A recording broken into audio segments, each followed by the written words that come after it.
Saturday night, shortly before 9 p.m., two individuals were walking southbound on the 200 block of Bienville Street when they were attacked by behind from 4 to 5 subjects. One of those individuals was injured and brought to the hospital. They were both brought to the hospital, one severely, one not so. We have since released some video of those individuals who've done this attack. It seems to be a robbery gone bad in which the victims had their wallets and their cell phones taken. At this time, we're asking anybody that has any information on who these people might be to contact us. And we hope that later on today, based on some information we've received, that we're going to give out some more still shots of the suspects that might help the public in telling us who these individuals are. Within the French Quarter and within the 8th District for the City of New Orleans on Saturday night, we had about 50 officers working between us, state police, and various task force officers in the area. And our response time was a little bit over 2 minutes. So we got the call, we were there in about 2 minutes requesting EMS to get our officers to get that victim from that scene to the hospital. We know that somebody out there likely knows who this individual is. We don't think that this is a greater pattern of incidents that are occurring in the French Quarter. Overall, year to date, our violent crimes down about 39%. Armed robberies are down about 45%, and simple robberies are down about 40% as well. So we know that overall we're trending down here in the 8th District, but again, this is a pretty bad attack, and we would ask anybody who recognizes these individuals to please reach out to us and let us know who they are so we can go ahead and hold them accountable for what they've done. Commander, have the victims been able to cooperate? Did they see these individuals at all? Are they able to help you with any suspect descriptions? Our victims are cooperative. As far as their specific statements to us and what they did or didn't see, I think it'd be inappropriate for me to comment at this time. Can you say whether the victims fought back, were reluctant to give up their property, or you have a sense of why this was such a brutal attack? No, if you look at the video, it seems evident that they were attacked from behind. They didn't see it coming, and that they did not fight back. They simply were victimized. Is this scary because it looks like it's just a crime of opportunity? Two tourists walking down the street, probably back to their hotel room in that direction, and guys just run up behind them?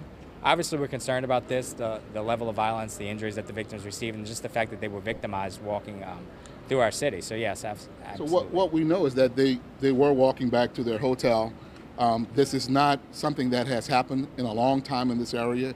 The commander's already stated armed robbery and simple robbery are both down significantly this year compared to last year and previous years.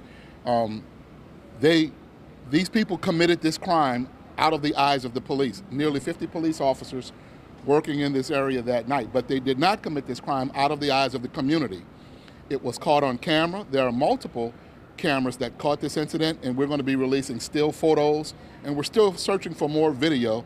So the eyes of the community caught this, and a message to the people who did this, in just a little while, everybody's going to see you, everybody's going to know exactly who you are, and we're coming for you, and we're going to make you pay and hold you accountable for what you did. This was very unnecessary. These people did not fight back.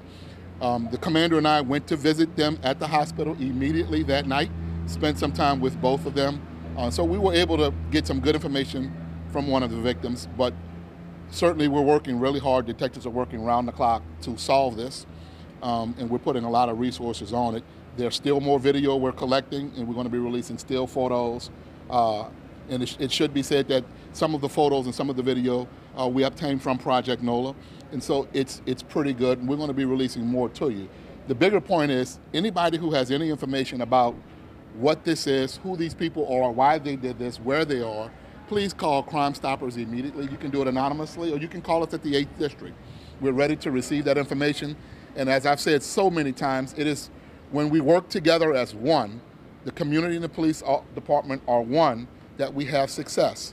And this is another case where we received information from the community already. There's a lot that we already know, but we need more information. And while this may have been done out of the eyes of the police officers, it was not done out of the eyes of the community. We have this on video. It's just a matter of time before we catch you and we hold you accountable for what you did. Are they still just charged with simple robbery? The commander. So we're investigating this as a second-degree robbery due to the severity of the victim's injuries. Chief, how good is the video? How confident are you that you'll be able to make an arrest? We've had a chance to watch it. It's pretty good video, and so we're always looking for more video that could be enhanced or have better angles or better shots, better clarity. But what we think we have right now is pretty good. We're putting that out to the community, and every time we get something that we think will help, we're going to put that out and ask for the community's help. to identify these people quickly so we can apprehend them quickly. Is simple robbery enough of a charge in this case, do you think? The second-degree robbery certainly is, because the person has an injury as a result of it, and it has a pretty substantial penalty. What is it? 40 years. What can you tell us about the nature of the injuries to the victims? One is in critical condition. One was hurt pretty badly, but was stable, able to talk with one of them, and that was just Saturday night. And so I believe those conditions are probably about the same right now. Can you say where they're from? They were in town visiting from the Boston area. And do you know where they were? Were they leaving their hotel to go eat, or do you know any of the circumstances surrounding what led them to that location before 9 o'clock? To our knowledge, from what we gather, they were actually en route back to their hotel room when this unfortunate incident happened. And so that's the information we have right now. So detectives are still working with the victim. We're still working to locate witnesses, evidence, video, and as soon as we have more information that's going to be forthcoming, we'll bring it to you. Chief, can you say whether the victims had any interaction with the suspects prior to the attack? To our knowledge, they did not.